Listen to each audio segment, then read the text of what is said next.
Immediately when I met and sat down with Mark, I felt an instant electricity there in terms of his mindset, his thinking, and it's very inspirational to hang around Mark and to listen to him, and I'm hoping that that's what you'll get from today's presentation by Mark. So without further ado, Mark McNeil.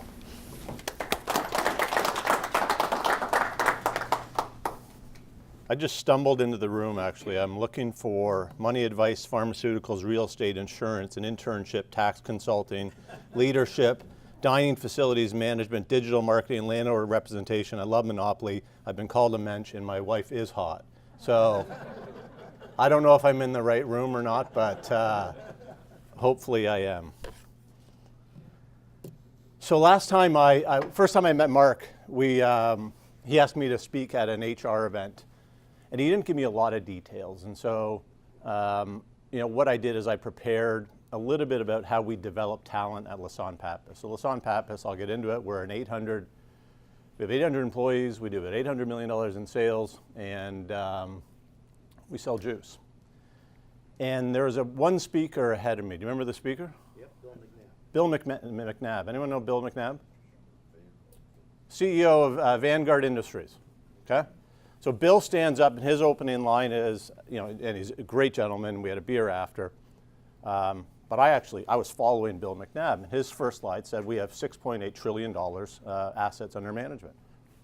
And I'm looking at my notes. I'm like, I sell apple juice for a living. And I was saying to Mark, am I in the right room or not?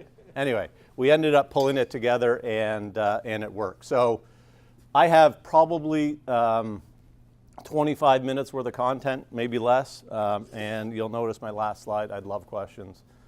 You don't want to hear from me. I can answer questions on talent development and creating a winning culture, which is what I'm going to talk about today. Or I can give you my opinion on the food industry. I can talk to you about private label. I can talk about manufacturing. But please, as I go through these slides, think of some questions and let her rip. So first of all, who am I? Proud Canadian. If you don't know that yet, you will if I say pasta or about or organization or something else. But I am a proud Canadian. I'm a recent recipient of my green card 3 weeks ago.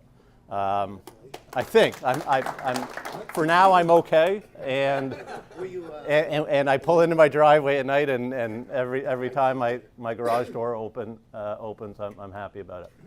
I'm a bandwagon fan. I've actually lived in Toronto, Montreal, Vancouver, Halifax, Boston, Arkansas, Chicago, and Philly. And I've been here 4 years, and it's the first city, other than Toronto, which is my home, where for whatever reason I've become a huge sports fan. And I joined here 4 years. I moved here 4 years ago. So if you're a sports fan and you think about what's happened in the last 4 years with some of these teams, unbelievably entertaining. I spent 25 years in the food business. So I was essentially the head merchant for a large retailer in Canada called Loblaws. If you haven't been to a Loblaws store, picture a Wegmans, and that's a Loblaws in Canada. I also ran the largest fresh bakery business in Canada. We had 21 facilities, and we had private label and brands, essentially squishy white bread. I was the head merchant, and I ran the non-food division for a company called US Foods, US Food Service, and so it's the second largest food service distributor based in Chicago, $30 billion in revenue, 27,000 employees. And then most recently, I've taken on this role as president and CEO of Lassonde Pappas. Who the hell is Lassonde Pappas? Okay, and it is Lassonde. Everyone always wants to call it Lassonde. That's okay. I think it's the inner French Canadian in everyone that they say if I put a on the end of it, Lassonde, I'm going to sound like I know French. But here's what we do: we make juice. So I guarantee that half of this room has consumed something that we manufacture down the road in Carney's Point. We have brands. We bought a brand called Apple and Eve 2.5 years ago. Apple and Eve has been a $200 million business, primarily juice boxes, but we do have other size formats. Number one juice box in America. But what our core business is we do private label for essentially everyone. Walmart, Target, Wegmans, Save-A-Lot, Dunkin' Donuts, there it is. Everyone but one customer. Who do you think the one customer I want? Costco. I do Costco. I do Walmart. Local. Think local. Think more local. Wawa. Okay. Why don't I do Wawa? They self-manufacture. They get a juice plant in Westchester. However, I'm not done. We will get into Wawa. We are the #1 juice manufacturer in the country. We have 7 facilities in the U.S. We have 9 facilities in Canada. Our total, we're publicly traded, and we've been fortunate enough to win a number of awards. Whole Foods Supplier of the Year last year out of 14,000 suppliers. We won BJ Supplier of the Year in 2016. We were Costco Partner of the Year in 2015. We were Private Label Magazine Supplier of the Year in 2017. And the award I'm most proud about is in 2017 we were named the #7 place to work in Philadelphia. Okay? A small kind of sleepy building in Carneys Point, New Jersey, for us to get that type of recognition from our employees is, for me, the biggest deal, and that's what I'm going to focus, hopefully, because I'm going to let you vote. That's what I'm going to focus on my comments today. And here is why I'm so passionate about employee engagement and employee development. The growth of our business has been fueled by an EPS measure, which is our employee engagement, and an NPS measure, which is our customer engagement. Okay? Anyone know what Net Promoter Score is? Anyone ever heard of that? Okay, some of the folks have. Essentially asks you a question: how likely are you to recommend blank to a friend, family, or colleague? And what it does is it gets at what you're telling your sister on a Friday night in your kitchen with a glass of wine about a company, about a service, about a product. And it takes away all the other BS and essentially says, yes, I would recommend this product to a friend, family, or colleague. It takes your supporters, 8s, 9s, and 10s, subtracts your detractors, 0, 1, 2, 3, 4, 5, 6, throws out the middle, and that's how you get the score. We're obsessive about measuring that at our company, not only from our customers, but from our employees. How likely are our employees to say to a friend, family, or colleague, man, I love working there? And for me, it's critical, and for me, that's what I want to focus, hopefully, on today. And the reason I say hopefully is I planned ahead. I have 2 topics, okay? And in the spirit of democracy and Philadelphia and freedom, I'm going to let the group decide. Topic 1 is my top 10 list on how to create an engaged employee culture, or 6 critical leadership capabilities required in manufacturing business. Hands up for number 1. Hands up for number 2. Thank God, because I didn't really prepare number 2. So we're going to go with number 1. Actually, I do have number 2, but I digress. So, love this quote. Always start every presentation. Whoever's a nervous speaker, my tip on Nervous Speaking 101, start with a quote or start with a cartoon. Takes the pressure and the reflection off you and allows you to read something and get your sea legs. Company cultures are like country cultures. Never try and change them. Try instead to work and improve on what you got. I fundamentally believe this. When I got to Clement Pappas at the time, before Lassonde acquired, it was started. Anyone know the Clement Pappas story?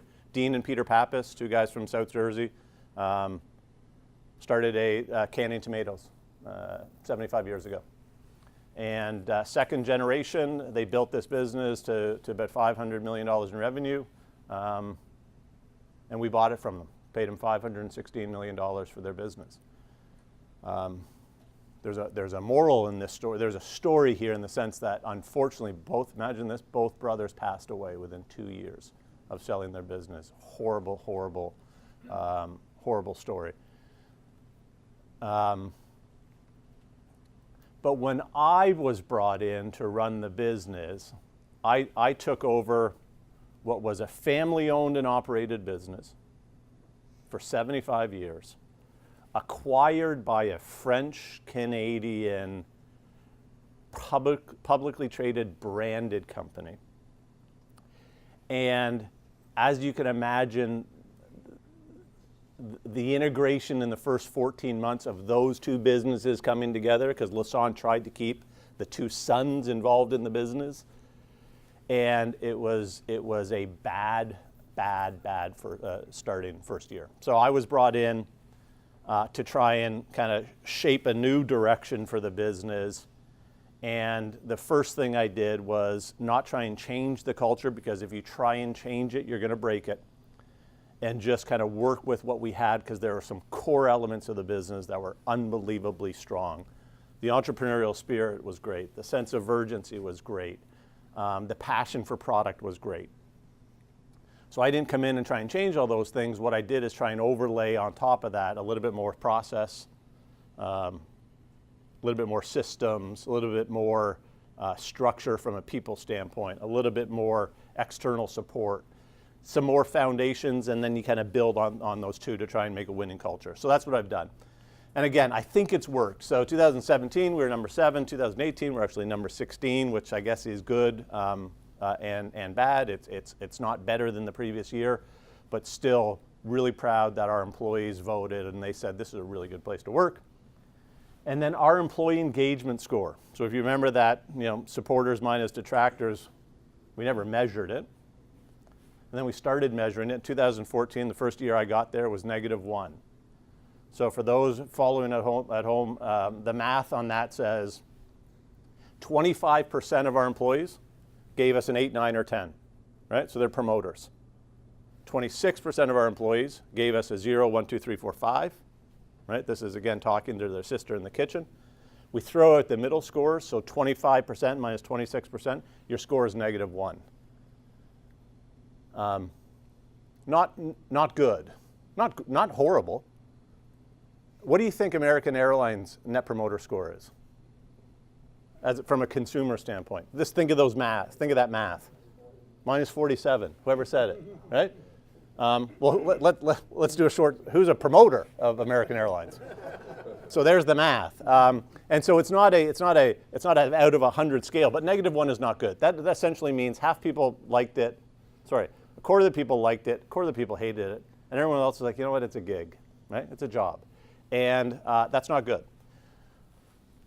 So we started doing a bunch of things, and today I'm going to share with you some of the things that we did. And I love top 10 lists because they're easy to remember, and if you want to take notes, you got to write down 10 things. If not, I'll send this to everyone. Slowly started moving the needle. -1 to +2, +2 to +15. Last year we were +40, and this year we have a plan to be +68. Okay? The highest Net Promoter Score that I know of, what do you think that, from a product standpoint, who do you think the highest is?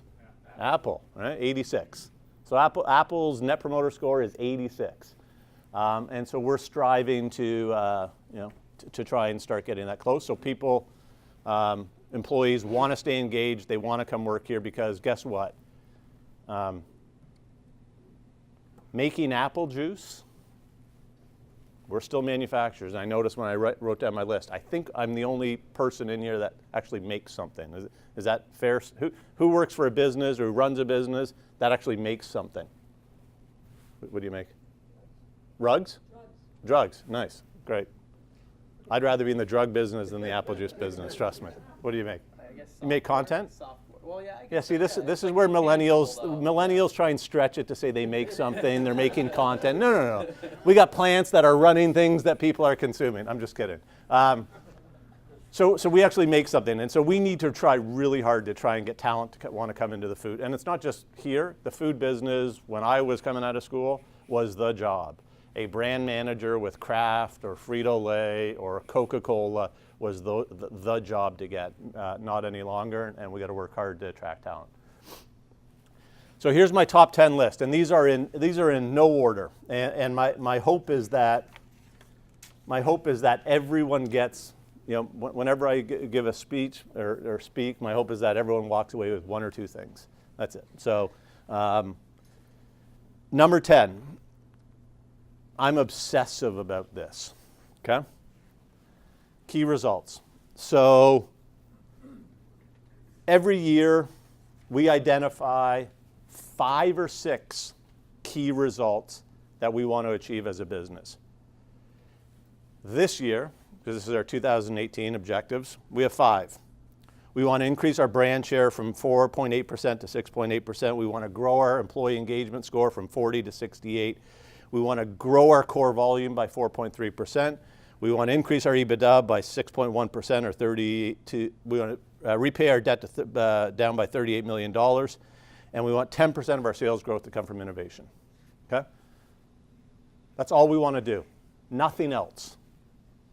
And so if you look at my objectives, my team's objectives, cascading right down to a line operator in Arkansas, this is what everyone is focused on. And if it's not one of these key results, we don't do it. We're not that good. Things creep in.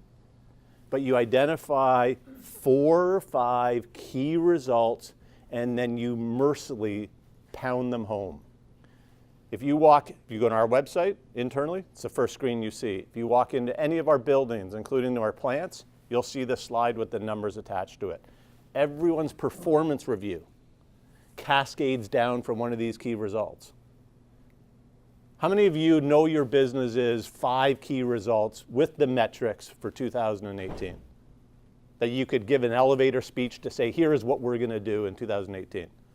Usually there's a couple of hands that go up. Okay? Everyone could articulate, well, we want to do this, we want to sell more stuff, and we want to, I get it. But try and identify, we do 5 or 6 key results, and then communicate the heck out of them. Every town hall, monthly town halls, I'll talk about them in a second. The first slide, this one. And then how we're progressing towards it. And everything shoots off from there. Second, sounds obvious. Measure employee engagement. You know, there's that cliche, if you can't measure it, you can't manage it. My personal opinion, if you can't measure it, don't do it. And you can measure employee engagement. I'm not suggesting you have to use a Net Promoter Score. We use it because it's really easy and it's consistent. And we go out to our employees every year, November 1st, we get 99.5% response rate, and we openly declare what our score is. And I also have the ability to slice it and dice that by site, by function, and so that you can get some leadership metrics to say, hey, in R&D, how come the employee engagement score is 5? And so it's used as a management tool. So if you're part of a business and you care about your employees, or if you're an employee and you care about your job, please, please, please try and force measuring employee engagement. Number 8, when you're trying to drive engagement, do not shy away from shamelessly harvesting low-hanging fruit, okay? So, first thing I did in 2014, and probably tied actually to date with the greatest decision I ever made as a CEO at Lassonde Pappas, what do you think it was?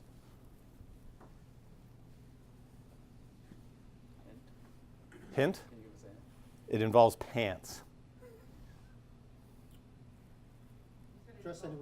Jeans, yeah, jeans every day. Jeans every day. Made that decision in 3 months. How much did it cost me? 0. Greatest decision I've made. I've financial results. We bought business. We bought plants. Number one greatest decision I've ever made. Number 2 greatest decision most recently. Super Bowl Monday. I gave the Monday a holiday. Okay? Now you could argue if it cost me anything. I would argue we wouldn't have been that productive anyway, and half the people would have taken vacation days, and the other half would have bought, so didn't cost us a thing. I guarantee you there are millennials sitting around a brew pub today saying, hey, my company gave a Super Bowl Monday off, right? Doesn't cost you a thing. Low-hanging fruit. Employee referral bonus. Any headhunters in the room? Any recruiters in the room? Perfect, okay? We were spending about $250,000 on recruiters. And so we essentially turned the model upside down, and we pay employees significantly to refer people. So last year we gave out $127,000, $5,000, For a director level, 3,500 for a manager level, 2,500 anything below. It's amazing what you get out of that, because you get employees engaged to tell their friends and bring in and refer. Didn't cost us anything. We did some heavier lifting things, like we enhanced our 401k plan. We rolled out a more aggressive tuition reimbursement. Fresh fruit and coffee. So we got a good coffee maker. We leaned on one of our packaging suppliers and we said, look, can you sponsor our coffee machine? Because we had the good old-fashioned glass, whatever you call those things, and now we have a Starbucks, fancy machine, and fresh fruit every day. Doesn't cost a ton, but again, low-hanging fruit, no pun intended. We embrace our Canadian ownership. Okay, so we have 2 Thanksgivings. We have the real one. I guess I'm Canadian, so I'm not sure what the real one is. We have the November one and we have the October one. We have donuts we embrace a bunch of the Canadian culture things surrounded around food. And the other thing we did in our corporate office, because engagement doesn't work if it's me, engagement works only if all employees are engaged. We have 147 people in our corporate office. Everyone adopts a day, okay? So at the beginning of the year, we do a raffle, and every employee has a day sponsorship. It could be Wednesday, April 7th. It could be Mary Marini, who's a sales analyst. That's her day. She's got a $100 budget. And whatever she wants to do in order to drive engagement on that day, that's her responsibility, and it works, right? A lot of people do a quick stop by Dunkin' Donuts on the way. They're like, oh my God, it's my day today. You have those, but we also have a bunch of folks doing really creative things. We had a pet day. We had a pet day last Tuesday, where one of our employees called the SPCA. Hey, can I donate $100? Can you give us 7 or 8 cute dogs for an hour? And so during that hour at lunch, there was pet day. So it works if you try and engage employees to be engaged. And that's what we try and live. Number 7, hire slow, fire fast. Personal belief sounds a little harsh, but it's a philosophy that we try and live by. Why do you think I'm talking about hire slow, fire fast when it comes to employee engagement? Any thoughts? Get the people that don't want to be there, that are driving down the team out quick, and then hire the right ones. Number 1 complaint on our employee surveys. What do you think it was? Not money, not vacation. It is the guy beside me doesn't work that hard, and it pisses me off. And my experience, that early. And if anyone has hired a bad employee, your spidey sense on week 2, 97% right. But what do we all do? No, we're going to try and make it work out. And then I'm going to put anyone heard of a PIP? You know what a PIP is? Right? Performance Improvement Plan. My career success rate of a performance improvement plan is 0, if not below 0. It does not work, but we do it. And the number 1 reason we do it is because we think it protects us against litigation, and it doesn't.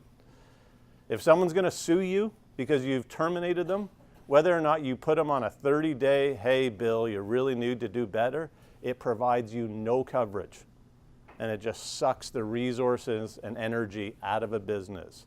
So hire slow. Don't just try and fill the box. A lot of my team believes, well, the box has been empty. That's okay. I'd rather have an empty box than to jam someone in who is not going to work. The cost to train, all these things, it's painful. So hire slow and fire fast. I guess you could say a bad apple spoils Eve. That's good. Wow. That was so bad, I have to repeat it. A bad apple spoils Eve. I think he's been working on that for like 12 minutes now. Anyway, you nailed it. You'll say it at work, I'm sure. That's right. Talent development for all. Every employee wants to be developed. some more than others, and it's a indication that the company cares about them and they're investing in them.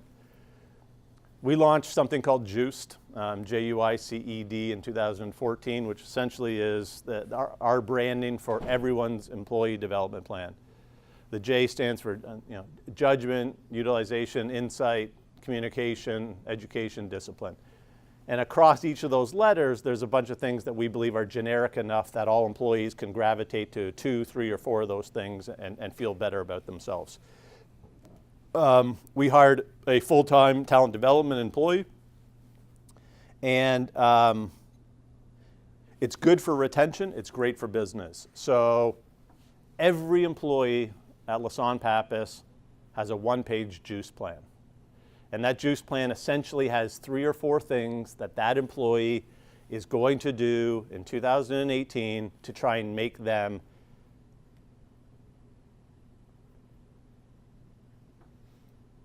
not just a better employee, but a more skilled employee, hopefully with our business, but if not, for someone else.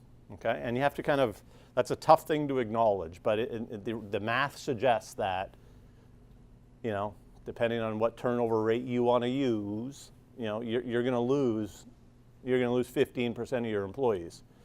And so you have to understand that when you're going to invest in developing those employees, sometimes they're going to take that skill set elsewhere, but hopefully the math suggests that you win more than you lose. So everyone needs to have a development plan, and it doesn't have to be complicated.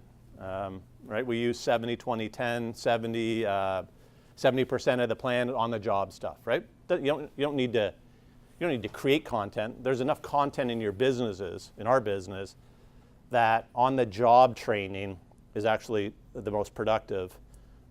20 is shared insights, and then 10 is more formal learning if required. So we kind of use that philosophy. I'm obsessed with onboarding. Who's ever taken a job and 2 or 3 weeks in, you had a little bit of a what did I do moment? Anyone? I have, right? The math suggests that half of employees do, and sometimes you actually legitimately have made a mistake. But my belief is if you have a robust enough onboarding program, you can mitigate a lot of that early feeling. So we start ours with. And actually, I learned it from one of my mentors is a guy named Pietro Satriano, who's now the CEO of US Foods. I worked for Pietro for a number of years. When I joined US Foods, which was a big move, so we were moving from Montreal to Chicago, I came home from work one day at my old job because I had given notice, and my girlfriend at the time, now wife, was at the kitchen table, having a glass of wine, and she showed me a card handwritten by Pietro, CEO of US Foods, guy who recruited me. Beautiful bouquet of flowers. The card was not to me, right? The card was to her, welcoming her to the company and thanking her for the support. And I was just like, part of me was like, well, how about me? And then the other part, I'm like, you know what? It's not, and if you know Pietro, it's not generic. He genuinely means it. He's a rare guy. But think about that. Cost, I don't know how much it costs to send a card. But I could never win an argument with her for the next 3.5 years against US Foods. Right? She was hooked. She's in. And so onboarding starts at that point. So what we do for all employees, I don't write them a handwritten letter. We send them a letter welcoming them to the business. We use edible arrangements because we try and play off the fruit content so everyone gets an edible arrangement. And we mail to them in advance their first 6-week schedule, blow by blow, day by day, hour by hour, so that someone who's just made a job change is now saying, okay, I know I'm going in day 1, and at 10 o'clock, I have something with something. And the first 6 weeks are jammed with content. And again, doesn't cost a ton, but what we found is our hit rate of keeping new employees versus the benchmark is about 400% better. not because of the fruit basket, not because of my note, not altogether, onboarding is critical. I'm a big fewer, better people and pay them more. People struggle with that philosophy a little bit. But I would rather pay 4 people 100 grand than 5 people 85 grand. Rough numbers. Because I believe that unless you're shoveling snow or cutting grass, it's impossible to truly understand the capacity of someone. And so, how many of you have ever been in a position where you're in a group or you're in a department or you're in a function and you lose a person? Maternity leave, resignation, quitting, yet the business goes on. And so, and a lot of people battle me on this. They're like, it's not sustainable, you're gonna I get it. But we seem to function, right? Right now we have, at our corporate office, I think we have 11 or 12 open positions. And some of them have been open as much as 100 days. I don't know. We're making juice. We're selling it. Results are okay. And I know you can't just look at that data point and say, hey, we have too many people. I don't believe we do. But if there's ever a question about, I'd rather throw money at better people than have more resources and not pay them extraordinarily well. I think busy people, busy employees are happier employees. They don't have time to sit around and think about the other jobs that are out there because they're so swamped at work. And you can take compensation as a reason to leave to a certain degree out of the model. One of the first things I did is we started having very structured and robust town halls. So every 4th Friday, we have an hour and a half, all employees, including our plants. We spent the money on the technology, and we have an hour and a half town hall. And it's the exact same format every single town hall. Starts with, I welcome new employees, takes about 5 or 10 minutes. We do recognition, we're big recognition and feedback, so we recognize 5 or 6 employees who kind of went above and beyond. I put up our key results, and I identify how we're performing red, yellow, green versus our key results. We go into highlights of the previous month, customer, product, employees, finances.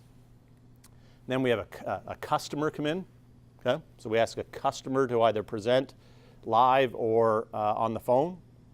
And so far we are 46 of 48, okay? 46 of our town halls, we've had a customer spend 15 minutes talking to us about their business. Cisco. We had Mike DeCory, who's the president of Wegmans, on last week. So we have a customer update. Then we have a product of the month, right? We are in the juice business, so we get someone from R&D and talk about a latest product. And then we do questions and answers. And we are brutally transparent in the town halls. Any question, our HR person early on said, we got to filter these questions. I said, we're not filtering them. Someone wants to ask about the chairs are uncomfortable in the cafeteria, I'll field it. Someone wants to ask if we're going to buy someone, I'll field it. So there's no what's the word? Censoring. There's no censoring of the questions. And now most town halls don't have any questions. No one. We have a bunch of questions. The other thing we do is if we hit our number, we hide sports tickets underneath the seat. I got to remember that. So every month, if we hit our number, we always have sports tickets. So town halls, transparency, communicate, because guess what? Your employees know pretty much more than what you think you know about the business.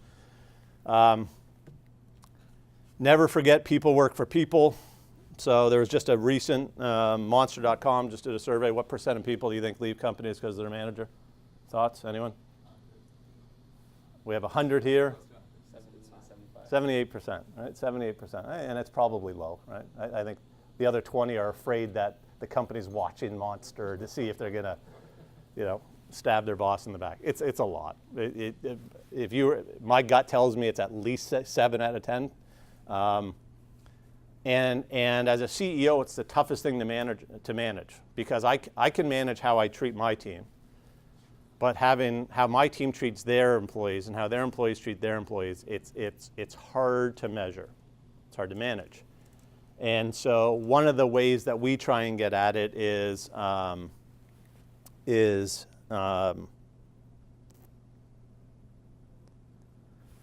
three things. So when I mentioned the employee engagement score, and I can slice it by function, good way to see how engaged employees are, leading indicator.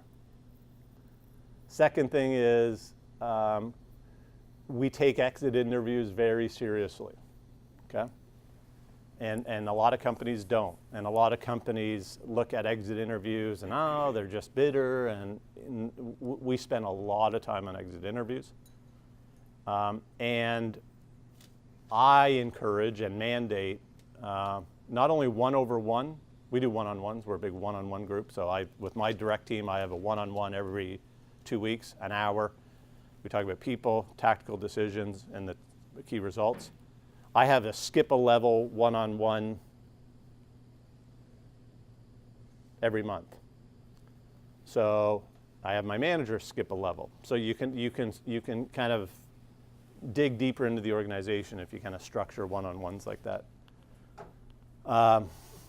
Figure out millennials ain't going away, bro. And I say bro because I do every new employee, I have a breakfast with them in the first 4 weeks on the job. And you know, I had a kid last week. You know, he called me bro, and I was like, all right. And you know, he was on his phone during our breakfast. Like it was just every cliche you could think about millennials. He hit them all. But I've kind of switched. I'm embracing I'm embracing that generation now. Because the math is not going away. I'm not sure what the latest number is, but it's somewhere around 100 million. Biggest generation of kind of our lifetime. And you can either, oh, millennial, we got to give him a title, or you can say, you know what, he's a millennial. You got to give him a title. And it's that type of balance and difference. And I'm not going to give a speech on how to manage millennials. That's a full topic that I have not figured out yet, but we're trying to embrace it now. And I think a lot of people say, "Well, I'm an old school guy," and it's like a badge of honor. It's not, and you got to figure it out. And then bonus, especially in New Jersey, never underestimate the power of food. Pizza, town halls. We buy everyone pizza. We have food truck Fridays. We have chili contests. We have fruit. I'm missing a couple other things, but food. When I was in Chicago, food was not that big. It's a great food city, but it wasn't that big for employees. Know where you are, and know what works and what can motivate folks. So food is important. You're welcome. I need some drugs. Of all the cards I need to get, yours is the card I need. Generics, I hope. And Before you conclude, could you tell that little story? I am, yeah.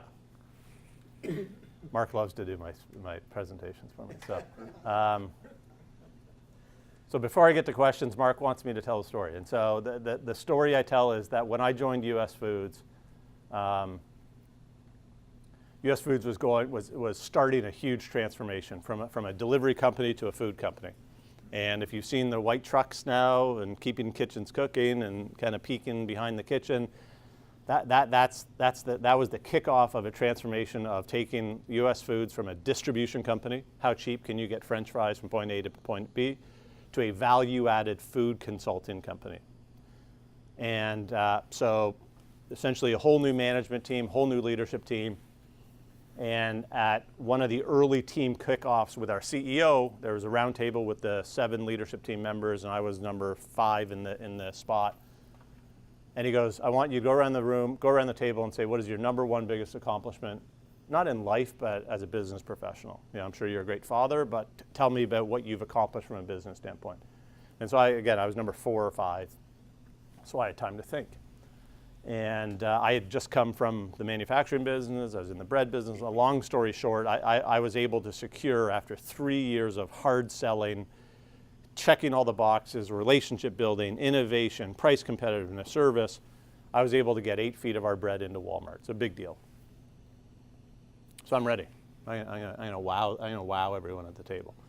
So it comes around, and the guy before me, Pietro Satriano, who is now the CEO, he goes, you know what? There's 5 active CEOs in North America now that worked under me and that I developed. And then he turned to me. His answer was literally 5 seconds. And I'm just like, okay, now I'm gonna say I sold bread. Like, it was powerful that was his measure of success, not about a specific financial result, that he developed talent. And so that was my little bit of an aha moment to kind of shift from an individual contributor that was obsessed about being the guy that always delivered the number to, you know, it's a little bit more important as a leader of a business to be able to walk away or you know, in 5 years say, look at the talent that I developed that I was able to create. So that's those are my top 10 with the bonus on the food, and kind of that's all I had to say. Thank you. Yeah. Thank you very much.